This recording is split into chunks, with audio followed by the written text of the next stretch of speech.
You're listening to the AFTERBUZZ TV network, now the largest new media platform on the web, and your #1 source for after-show entertainment. Very good, Keith Johnson.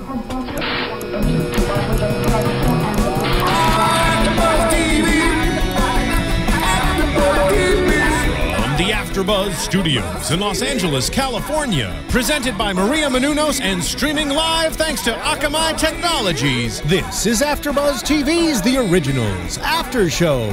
We'll break down tonight's episode and get you all the latest news and gossip. And now, another post-game wrap-up show for your favorite TV show. It's AFTERBUZZ TV's The Originals After Show. Hey, that's your dance move, too? Yeah. And up and down and up and down. Yo, what up, AfterBuzz? It's your boy DJ Jesse Janedy here in studio for The Originals After Show, The Rivers in Reverse. I'm joined in studio with Kristen Snyder. What up, what up? She's jamming out. To who is this again? Out of Blue. It's by Prides. All right. And I like it. I'm feeling it. She was feeling the ocean of the motion. The motion of the ocean.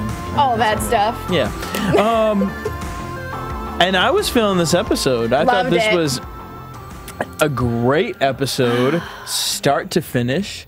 I'm kind of, I don't know how I feel about the whole Hayley story. It's kind of this episode to me and the whole Celeste thing. I was so focused on Klaus that I didn't even care about Hayley, and I wanted to pick up the coin, and I will go to New Orleans, and I will help Klaus, because he's obviously there. Klaus had like 7 really big scenes tonight, which I thought was really interesting. Him bouncing back and forth between all of the characters. But before we get into him, let's kind of just start off with Elijah and Hayley. Elijah and Hayley, they were in the werewolf zone. The bayou in the Louisiana, the backwoods. Elijah's recovering from a hybrid bite. And we see that there's a blonde female who we later find out, his name is what? Eve. Is kind of overlooking Hayley and everyone, and while Elijah's hallucinating and kind of freaking out. I was kind of feeling like the whole time, you know, the only thing that will heal the werewolf bite is Klaus's blood, which is in the baby. So I was like, someone take a syringe. Yeah, I don't know why they didn't do that. Elijah with her baby's blood, which I guess, I mean, that's kind of horrible to the baby to like be sucking blood from it, but it seemed to be fine last week after Tyler did it. Right. So, yeah, I thought that was kind of interesting. and what about that Celeste story? What did you feel about that? Well, I thought it was weird at first, and then I feel like it was put in there because to show he's, you know, well, one thing Hayley said is all these years, and that's what, you know, you're hallucinating about. I think Hayley brings him back to that time of when he did, you know, let his guard down and loved somebody, and look what happened. And so I feel like it could have just been wrapped up a little quicker. I feel like they kind of like put it in there like this is really important, you know. Well, I feel like it was almost too quick because I don't really know who Celeste was. I didn't feel the passion between them. I didn't see this as, okay, this is a storyline that is foreshadowing his passion towards Hayley. Yeah. But they almost didn't show us the passion between them, so it kind of didn't make sense in my mind. Yeah, I just thought it was awkwardly done. But I got why they put it in there. Got it, but yeah, awkward. Yeah, the whole flashbacks with everything. Then we get Hayley meeting with this Eve girl who saves her because, you know, what's his name? Elijah goes kind of cray-cray. He thinks that she's Klaus. Yeah, and right? smashes her against the wall.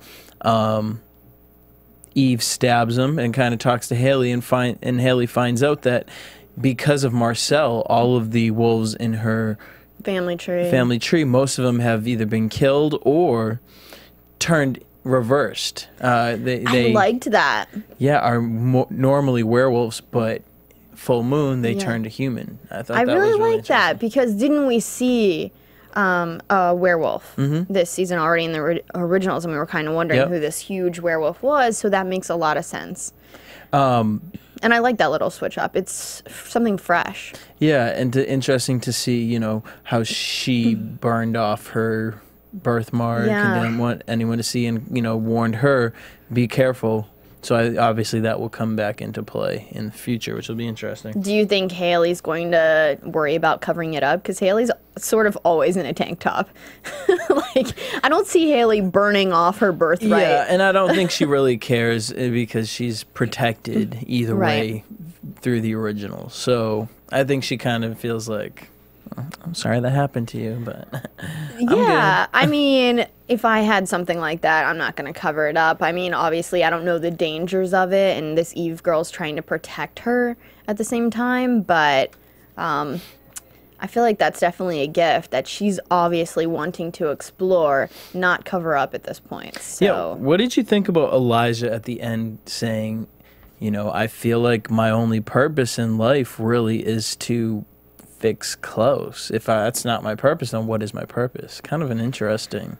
Yeah, it's like, when are you, there's always going to be problems you can take as your own out there. And I'm kind of just like, what about you, Elijah? Like, I feel like everyone's motivations and their goals are very, like, spelled out for us other than Klaus. Because, you know, Rebekah just wants to be happy and with any man that will love her back. And Elijah just wants this salvation for Klaus, which I understand he wants to help his brother, but it's like, what do you want? Why don't you just let your brother do what he needs to do and kind of go through the lessons himself? Yeah, exactly. And to tell you the truth, like, I was totally on par with everything that Klaus said. Like, I do think Elijah was in the wrong for kind of, you know, stepping on his toes with Hayley. Yeah, like, I mean, I get that, but at the same time, it's the boy who cries wolf. Yeah. You know, it's like time and time again, you proved, you know, how many chances have we given you? And now, okay, now what? The one time you finally did have some sort of good emotion behind it, how are we supposed to know that?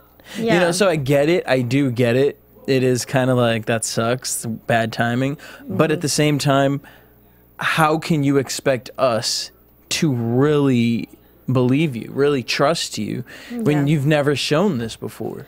But in this case, like you said, this is the one time they were wrong. They didn't stand by him. They went against him and stood with his enemy.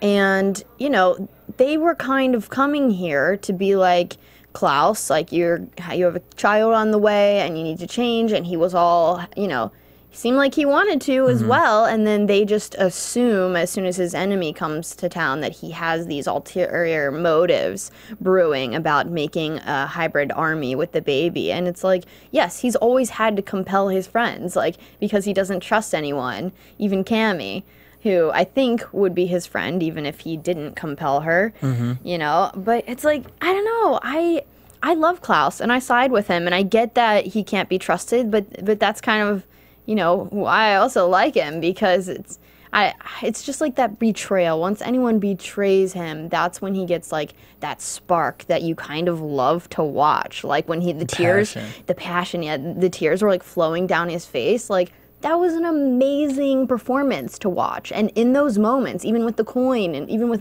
Marcel, like, in those moments when people have betrayed him and they bow down to him and he just speaks all these truths about their character, like, that's when he really shines. So it's like, I don't know that I want anyone to fix him. Yeah, but I mean, I guess you do want someone to fix him, because I mean, that's why we like these moments from him, because we're seeing character growth. I mean, okay, so speaking of his enemy, we get Tyler working with Marcel, basically telling all the vampires, you know, Klaus's whole history and what's happened with the hybrids. And then Rebekah shows up and she reveals that she's helping them, and then she snaps Tyler's neck. Which I was happy about. Yeah, you know, I liked that moment with her, and then later on, the moment that kind of irritated me, to kind of say I did kind of side with Klaus, was when all the vampires were attacking him and beating him up. I was a little disappointed with Rebekah for just kind of sitting there. I thought she wouldn't be able to take it. Yeah, I mean, I saw her as snapping Tyler's neck as saying, like, hey, it's okay for me to talk about my brother and maybe teach him a lesson, but it's not okay for somebody else to go against my family. So I liked that she snapped his neck. I thought in that moment she showed a little bit of loyalty towards him because who knows what was going to come out of Tyler's mouth. So she was also kind of protecting herself in that moment. And then they threw Tyler in the dungeons, which I was happy about because that kind of took him out of the equation, which I'm not even sure how he fits in the equation. As far as what? As far as their originals. Yeah, I think it's kind of in a weird place with Tyler. But, I mean, it's going to be the werewolves coming back and going against Marcel and Klaus. And Do you think that Tyler could ever be friends with Klaus? no. I think, honestly, I think we're going to get to kind of where we talked last week. Marcel and Klaus having to work together. I mean, we found out tonight Marcel is the reason, you know, that all these werewolves are being, you know, were outcasted and killed. So I think next week we see, you know, the wolf hunt. I think they're going to have to kind of work together, which is why picking up the coin is kind of all leading to that moment between the two of them. Why do you think that Klaus wants her family tree dead and he wants all those... like, Marcel is the one who commanded it, but it seems like next week from the preview we got, it looks like Klaus is the one who was like, yes, kill them all. I mean, they want to come after the baby. You know, do you think they want the baby? I think it's something along that lines, or protecting the baby and keeping it on the wolf side versus vampires. I like that Klaus said that the only thing he cares about in this world now is this baby, because it's kind of like his fresh chance to have someone love him unconditionally. Well, okay, yeah, I mean, so, okay, we get Marcel saying that he wants to make up for the years Klaus had Rebekah stabbed. They had a kissing scene, which was, loved it. I still think he's using Rebekah. Really? I do not feel it. I don't know, because, I mean, just even today where he was like, fine, just take the kingdom, like... I was surprised. You think this is really going to make you happy, you're still going to be lonely. I'm going to, you know, in my mind, I took it as Marcel saying, like, I'm going to take Rebekah and we're going to be happy. Like, you want this? You can have it. You think you can run it? Go ahead. It's about like, loyalty. Yeah, and like he said, having people who truly believe in you behind you. Yeah, he doesn't have anyone behind him. But at the same time, are those people going to want to follow Marcel after he kind of used his people as lambs, threw them at Klaus, and then in the end sided with the enemy himself? It's like, you don't want your leader to bow down. Yeah. Like, what, like... I don't know how that's going to work out, especially with, what's his name, that vampire with the fro. Oh, Diego. Diego, he seems like... Did he survive? Yep, he burnt the bodies at the end. Oh, okay. Can I give a quick shout out? Absolutely. To Johan and Jenny from Florida. They are staying up past midnight over there to watch our show. So thanks for watching, guys. Loyalty. Thank you for all the tweets. And they're supporting our kingdom here at AfterBuzz. So they believe in what we're doing, and you can too. Yeah, leave us a comment, guys, on iTunes if you guys want. It's free. Subscribe to our channel on iTunes. Just type The Originals, AfterBuzz TV. It's free, and if you guys subscribe and leave us a comment, it will get us to #1, and that's what we're trying to prove, is that The Originals is the #1 TV show. Because it is. Okay, let's talk a little bit about Klaus's softer side tonight. We saw a couple different scenes. We got Klaus with Rebekah at the beginning, when he was draining the blood out of that woman into his wine glass. You know, Rebekah kind of came at him, was like, oh, what, are you going to bite me like you bit our brother? He said, I would never bite you. But then goes on to say, you know how I like to teach you your lessons, by stabbing you in the heart. Like, okay, Klaus. Yeah, he doesn't need to say those things. No, but then he had this moment with Cammie, who was typing his memoirs, and she kind of calls him out. She says, we're typing the same thing. You get so angry at your brother and sister, and you feel like you have to punish them, and it's the same bad habits over and over again. Why don't you just kind of get past it? Kind of understand, like, you're doing the same thing with your sister over and over again, and why?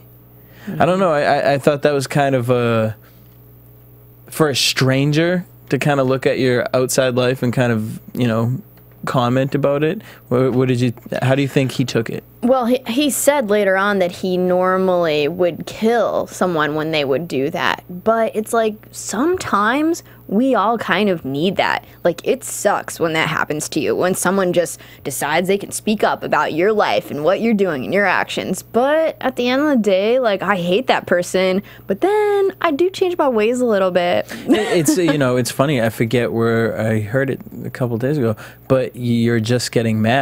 That anger where he normally probably would kill someone, you're angry because someone's telling you the truth. Yeah. And you don't want to accept that truth. And I think he accepted that truth tonight when he went and sat down with the priest, just kind of hearing his tenderness of, I want to protect Cammie. You have to get her to leave on her own or I'm going to force her to leave.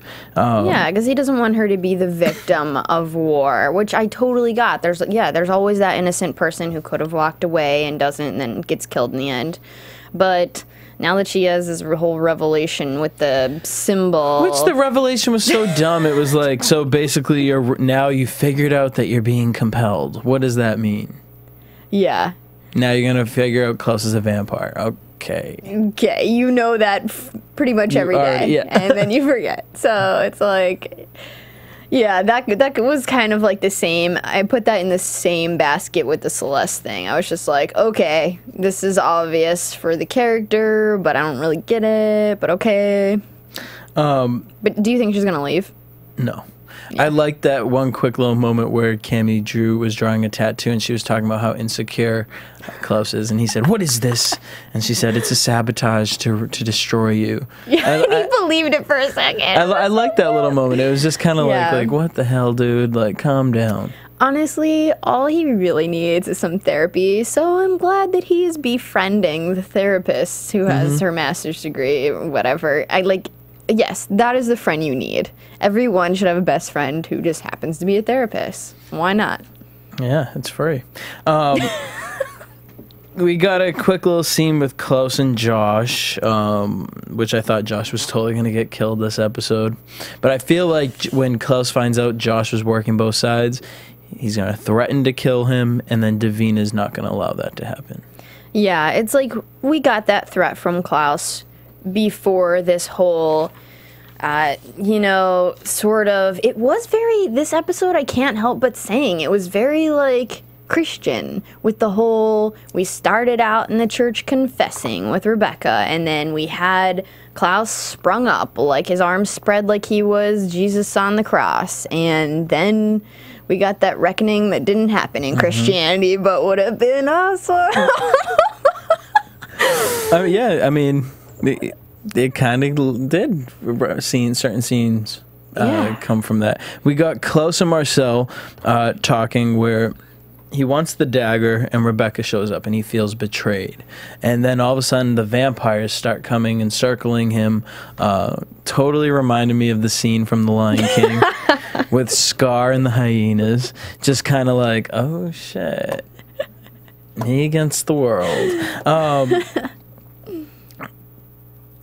Klaus asks, what vampires want to pledge their allegiance to me, and throws this coin down. He gets beat up, chained down, and then he goes bananas and murders half of the vampires. And Rebekah tells Marcel to grab the coin. It's so interesting to know what things Rebekah fully understands about her brother. Right. But, and then the things that she doesn't.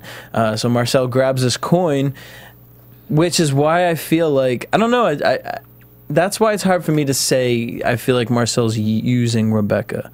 I took that as an honest moment, like,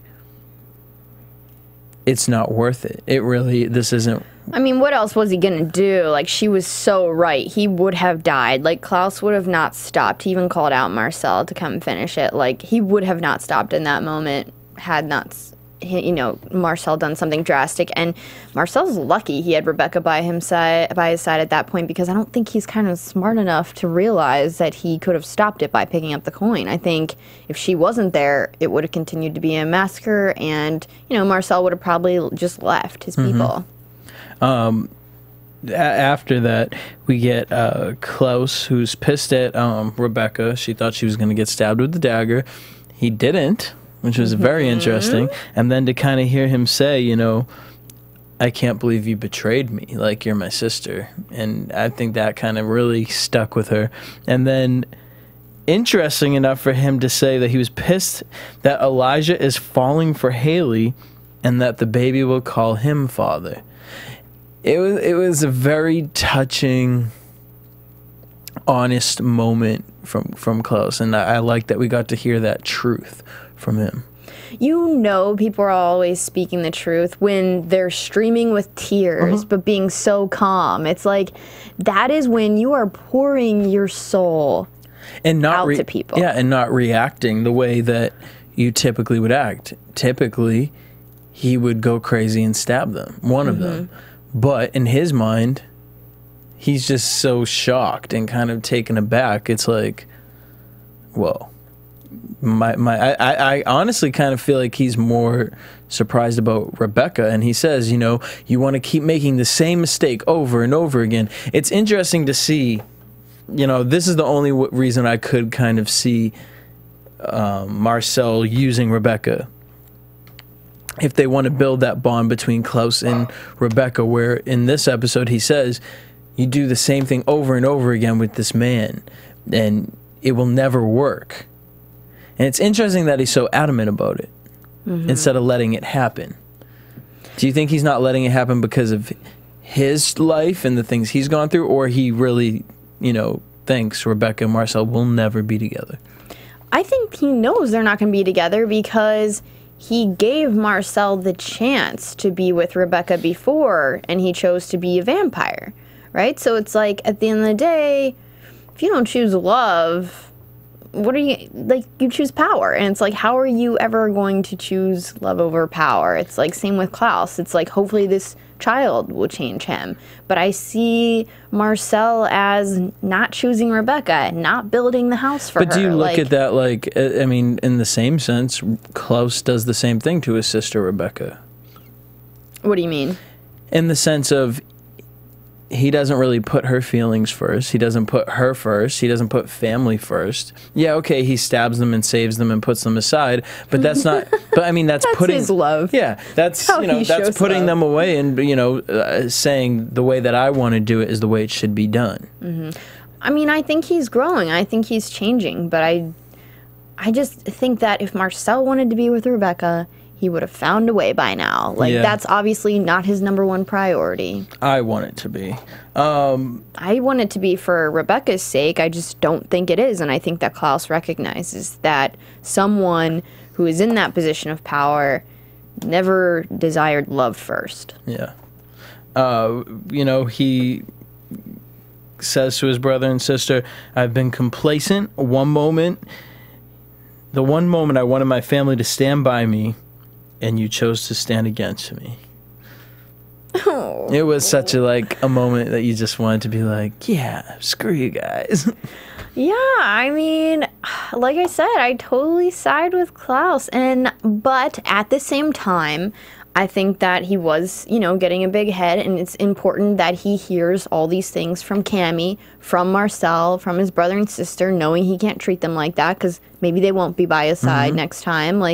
I think that this episode was to torture Klaus into realizing, you have to be different. You have to change.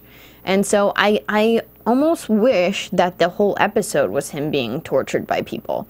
I don't know that they tortured Klaus enough. Oh, really? Yeah, because I think that when you undergo that kind of trauma and tragic experience, and you're kind of drowned in a world of pain, you definitely come out of it different. How can you not? So I feel like they could have done it even more if they really wanted a huge change in him, but I don't know. We're not that far along in the season, so maybe that's still yet to come. But I think he definitely needed the torture and a wake-up call. So, and it'll be really interesting because he wants Hayley to go with him to basically Marcel's castle. So I wonder if Marcel will make his way over to with Rebekah and Elijah at his old slave home. that's a good point. I don't know where Marcel's gonna go, but you know, if he really wants to be with Rebekah, then start building that house, buddy. Like, come on. This is a perfect chance for you to just hand over the reins for a little bit and actually be happy if that's what you're capable of being. But I think Klaus recognizes that that's not something that Marcel is capable of doing. Yep, and I think he's going to put him to a test. On that note, let's head into predictions. It failed. We will do it ourselves. Predictions. Oh, shit. And now, your AfterBuzz TV. Apparently ours wasn't good enough. Next week, we're going to get this wolf hunt. I'm excited about that. Looks like a lot of action adventure. How do you feel about the priest? Like, what do you think his play in all of this is going to come in? I don't know. It was very weird to me that they included that whole, like, confession from Rebekah. Like, why did she do that? Why was she confessing at the beginning of the episode? And yes, I am curious as to how he comes into play. I mean, he's, like, the only person that Cammy, I guess, will listen to, maybe. And he does kind of have the run of the town because they listen to him as far they know that he kind of is the balance between. He's kind of the anchor between like the supernatural and the people of this town. And I wonder what, as far as Cammy moving forward, now that she's figured out whatever she feels she's figured out, where that's gonna kind of lead her. Because I mean, you're compelled, so.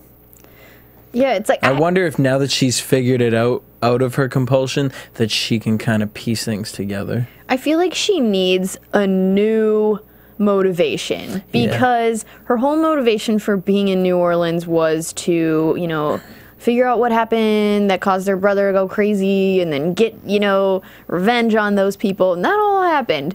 And I know that she doesn't really remember or get it because Klaus has kind of compelled her so many wonder times, if she's going to kind of figure out within the next 2 episodes that it was the witches that did it, or if Klaus kind of makes her believe that the wolves, because next week we'll get the wolf hunt. Maybe he'll get everybody against the wolves.